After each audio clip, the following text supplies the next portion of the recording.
the stories that we tell often pour like lighter fluid onto our emotions. And so the Yes. more we tell ourselves the story and the more intense it's going to get, the more worked up we're going to be, and the further away from the facts of the situation we get.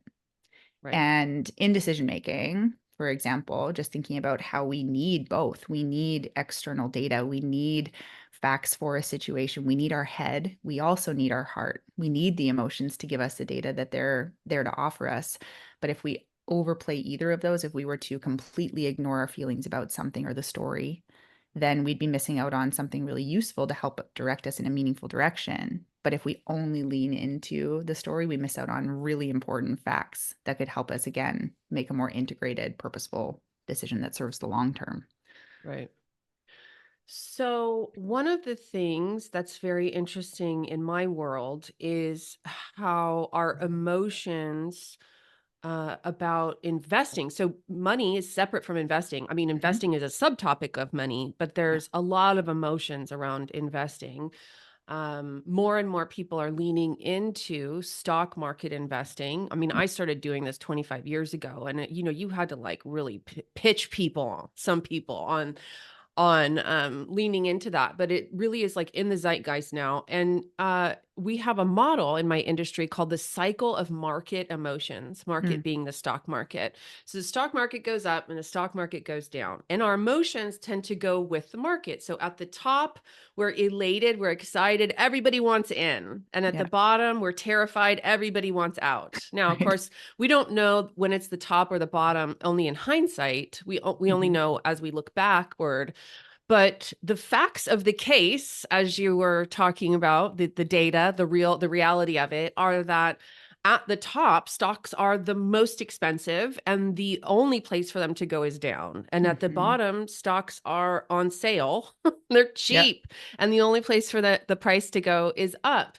And yet, even some of the world's smartest, most successful people really struggle to internalize that. And just being Yeah. transparent, even I, as I watch the stock market go up, am joyful about that. Yes. Right. And I don't like watching my own accounts go down. I don't enjoy the process. I'm Right. intellectual enough about it to know that I'm not going to do anything about it, but I Right. suffer from the same thing.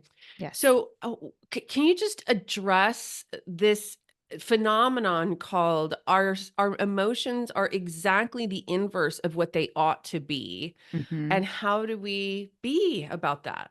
Yep. I love this example because it really, I mean, I don't love the stress and tension people feel in Right.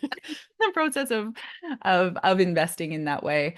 But what I love about this example is it really amplifies the necessity to not trust our knee-jerk emotion.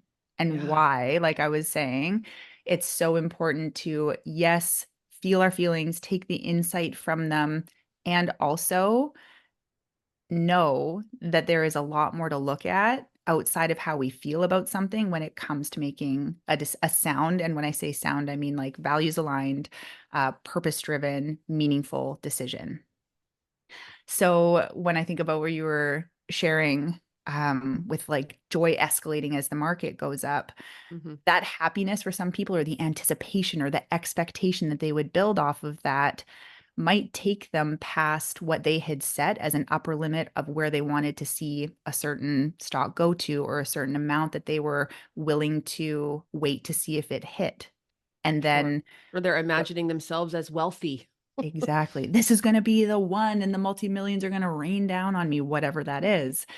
And so when expectation, elation, joy, all of those really and like beautiful big feelings that we want to feel Right. overtake our ability to see the, full picture, if you will, then that's that like more tactile data that I was pointing at that could take them out of integrity of the commitments that they made to their money or Mhm. to the whole reason they got into stocks in the beginning, their why. Right. And so that's that kind of practice of, yeah, we wanna feel all those things, we wanna be excited, we're not like emotional intelligence isn't it about becoming like an emotional cucumber, where we're always just cool and, like, just hanging out? It's about integration when it comes down to it.